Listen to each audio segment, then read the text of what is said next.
There are all kinds of ways to combine different devices in Gimkit Creative to create fun, engaging, mystery-filled escape room mechanics. In this example, I'm combining a zone device and a checker and some way of giving the player an item. In this example, it's a granter, but you could do something a little bit more complicated and complex and mystery-filled to trigger another action.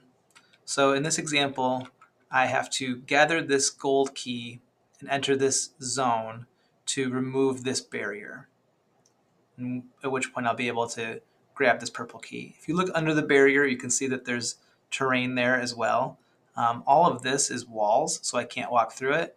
Just for an added layer of trickiness, I made those 2 blocks floor so that once the barrier is gone, which the player can't see, I'll be able to walk right through that.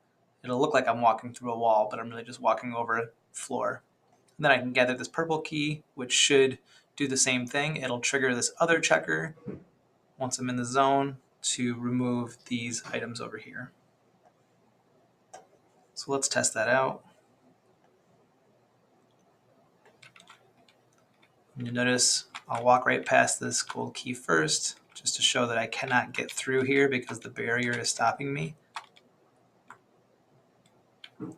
But once I gather this item and go back through the zone, which is right here, even though you can't see it, now the barrier is gone and I can go through that area.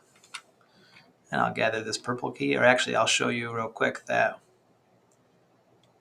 the barrels are still there. I can't get out that way.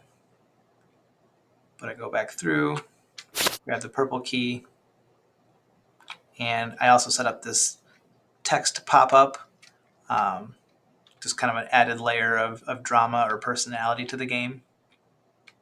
And now the barrels are gone and I can escape. So that's a quick way that you can use a zone and items to manage access or trigger some other kind of event in your escape room.